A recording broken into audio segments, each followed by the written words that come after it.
Sejam muito bem-vindos ao meu canal, meu nome é Aida Lourantes e hoje eu vou mostrar para vocês o que fazer quando se tem muita matéria acumulada. Sabe aquela clássica situação em que você tem tanta coisa pra fazer que você sequer sabe por onde começar? Então, não sei como é pra vocês, mas normalmente quando eu percebo que tudo deu errado, que eu me encontro nessa situação, eu simplesmente travo. Eu simplesmente paro o que eu tô fazendo, deito na minha cama, cubro a cabeça e invento de fazer mil coisas no meu celular. Isso é péssimo porque, é péssimo se sentir assim por qualquer motivo. E 2, isso não vai resolver o meu problema. E é exatamente por isso que eu fiz uma pesquisa muito extensa de diversos métodos para poder lidar com a matéria acumulada e cheguei nesse conjunto de métodos incríveis que eu vou mostrar para vocês aqui hoje. O meu processo hoje para poder lidar com o volume muito absurdo de matérias que eu deixei acumular começa no momento em que eu percebo que essas matérias estão acumuladas. Para mim perceber é muito fácil. Eu não preciso fazer muita coisa porque a minha própria mente inventa um ciclo desnecessário e repetitivo de ficar me contando várias e várias vezes que eu preciso estudar tal coisa. Então, se eu estou assistindo uma aula, no lugar de conseguir prestar atenção e fazer minhas anotações tudo direitinho, minha cabeça fica literalmente em outro lugar, pensando em tarefas que eu não vou conseguir fazer naquele momento, já que eu estou assistindo uma aula. Esse é o principal aviso, o alerta vermelho que a minha mente cria para poder falar: olha, você tá com muita coisa acumulada e não vai dar tempo de fazer tudo que você tá achando que vai dar tempo. Nessa enumeração louca de tarefas, em que minha mente fica me contando várias vezes os assuntos, as provas pelo qual eu preciso estudar, quais são as coisas extracurriculares que eu estou deixando pra fazer depois e o depois nunca vem, quando isso começa a acontecer, eu sei que é o meu momento de parar, dar uma breve respirada e começar a colocar as coisas em ordem. Exatamente por ter essa dificuldade de fazer as coisas no presente, por estar tão ansiosa com o resto do que eu preciso estudar, a primeira coisa que eu faço é escrever tudo o que eu preciso fazer em um papel, ou em um documento, no computador, qualquer coisa. Eu saio escrevendo enlouquecidamente. Isso me ajuda muito, e diferente das outras listas que eu faço normalmente, essa lista tem o objetivo de ajudar a diminuir o fluxo de pensamentos dentro da sua cabecinha.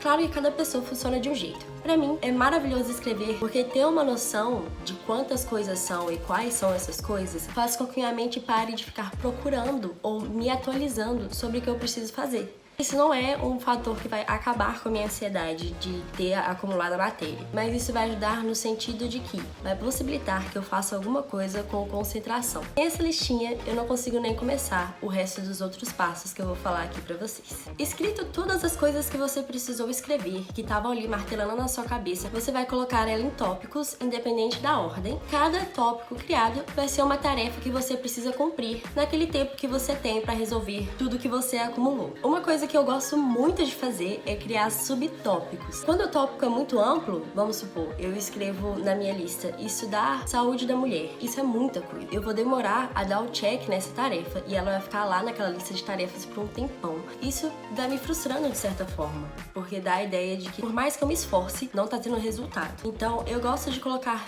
subtópicos, de forma que esses subtópicos virem as minhas tarefas. No lugar de colocar estudar para a prova de saúde da mulher, eu vou escrever todos os assuntos de saúde da mulher que vão cair naquela prova. Isso vai me ajudar porque sempre que eu fizer uma tarefa, eu vou poder tirar aquilo da minha listinha, vai dar uma sensação ótima de coisas feitas e também ajuda a gente a ter uma noção melhor daquela matéria que a gente está tentando lidar. Algumas matérias são muito maiores do que a gente pensa. Isso também é bom para você perceber quais são os tópicos que você mais precisa estudar e quais são aqueles que você sente que já tem um certo domínio. A próxima coisa que você vai fazer é aprender a dizer não. Ok, eu compreendo que normalmente esse seria o tipo de conselho que a gente dá para evitar que a matéria acumule. Porém, se você já está com muita matéria acumulada, você não pode pegar mais coisas para fazer do que aquelas que você já tem.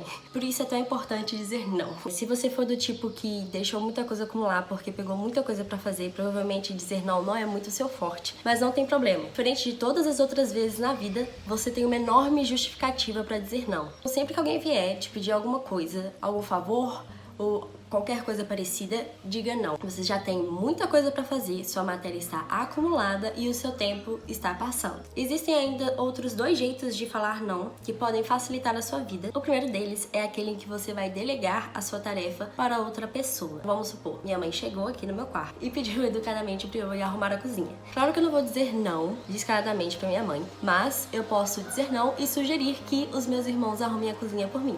Isso é um modo de você dizer não, porque você não está fazendo aquela tarefa, porém você garante que ela está sendo feita. Isso é importante para situações familiares, trabalhos em grupo ou qualquer outra atividade extracurricular que você não realize sozinho. O segundo modo de dizer não é o simples depois eu faço, que é entender que você não vai dar conta, provavelmente, de fazer todas as coisas que você planejou. Não sei quão grande é a matéria que você vai deixar acumular, ou que deixou acumular, mas saiba que, dependendo de como for, certas coisas vão ter que ficar para depois. Pergunta é, como saber para quais coisas eu devo dizer não? Para responder isso, a gente vai dar prioridade às nossas tarefas. Dar prioridade é a melhor coisa que a gente pode fazer quando a gente tem muita coisa para fazer ou estudar e tá tudo uma loucura. Aquilo que tem a maior prioridade, você vai fazer primeiro. E aquilo que tiver a menor prioridade é aquilo que você vai aprender a dizer não. Felizmente, existem jeitos fáceis de se fazer isso. São métodos matriz de prioridade. Existem diversas formas de se fazer isso, inclusive diversos métodos matriz. Eu não vou falar de todos aqui, porque realmente são muitos. Caso você tenha curiosidade, dá uma procurada no Google sobre o método matriz de prioridade. Hoje eu vou falar pra vocês de 3 métodos que eu já fiz e posso garantir que funciona na questão de estudos acumulados. O método mais utilizado para estudos é aquele que vai considerar a urgência e a importância de cada uma das suas tarefas. É chamado matriz de fulano, não sei pronunciar o nome desse moço. Em um eixo, você vai colocar a importância.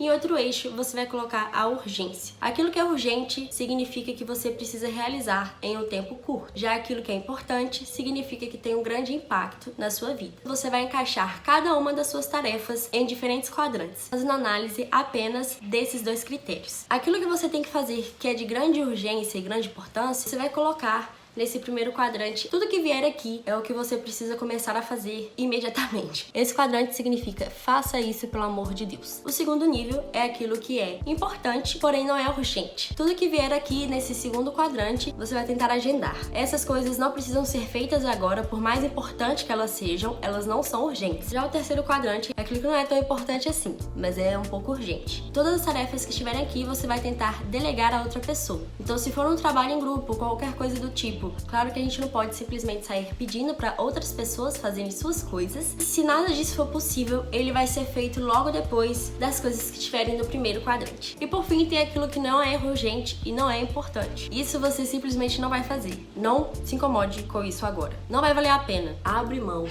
Esse método, você vai usar ele principalmente se a sua principal questão for o tempo. Você tem muita coisa para fazer em um tempo curto. Em contrapartida, o método que eu mais uso não é focado em tempo, e sim em resultado.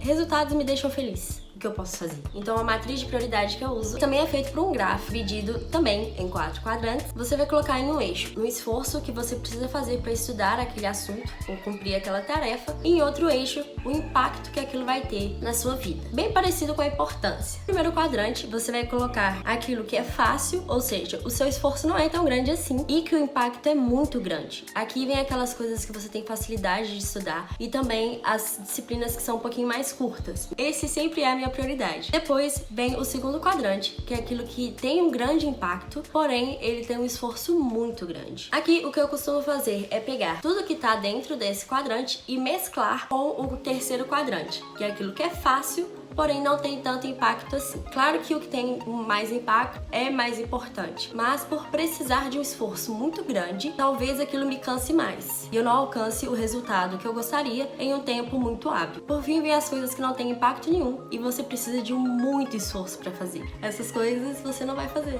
Simples assim. Diga não às coisas de grande esforço e pouco impacto. Depois que você deu prioridade para cada uma das suas tarefas, você deu uma ordem para as coisas que você precisa fazer e você sabe por onde começar, o que é incrível. Quando eu comecei a aplicar esses métodos de prioridade, não impedia minha mente de ficar voltando o tempo inteiro nas coisas que eu ainda não fiz.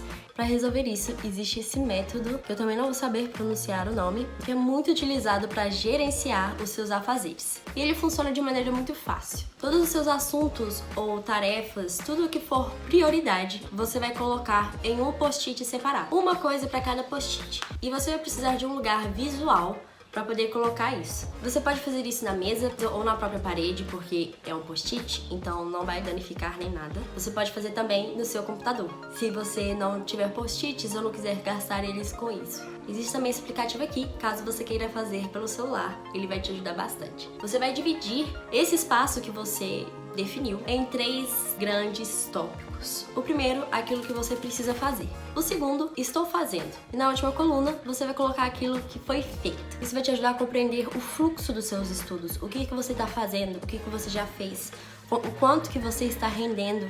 Você pode colocar quantas colunas você quiser. A fazer, fazendo, a revisar e feito. A fazer, fazendo, esperando o resto do grupo terminar e feito, que vai te mostrar qual é o seu andamento com aquelas tarefas. E se você sentir que não está andando de maneira alguma, você pode sempre voltar lá no início e tentar reorganizar, dando novas prioridades para sua lista de coisas a se estudar. A última coisa que eu faço e que me ajuda demais a estudar é pedir ajuda para outras pessoas. Não tenha vergonha de pedir ajuda. Mesmo se for uma situação assim, todo mundo que poderia te ajudar está no mesmo barco que você, não deixe de pedir ajuda mesmo assim, porque vocês podem se ajudar. Então você pode criar um esquema de estudos com uma pessoa em que você ajuda ela com aquilo que você tem maior facilidade e ela te ajuda de volta com as coisas que você tem dificuldade. Às vezes você precisa estudar aquele assunto e ele está acumulado não porque você só deixou passar, mas também porque você tem dificuldade em entender aquela disciplina ou aquele assunto em específico. Quando for assim, não deixe de pedir ajuda. Estudar em grupo é algo que gera muito resultado. Ver anotações de outras pessoas, um áudio no WhatsApp pode resolver sua vida, dependendo de qual for a sua dúvida. E também existem muitas pessoas com materiais incríveis na internet, pagos, gratuitos, vídeos aqui no YouTube que ensinam das mais diversas coisas que você sempre pode acessar quando estiver precisando. Se você for estudante da área da saúde, todo o material gratuito que eu faço, eu deixo lá no meu Instagram de estudos, @cardioaulas, em que você pode ir lá conferir. Quem sabe isso não te ajuda de alguma forma. Não deixem de dar aquele like se vocês tiverem gostado do vídeo e de se inscreverem no canal, pois toda semana eu vou vir aqui falar alguma coisa nova pra vocês. Um beijo e até semana que vem!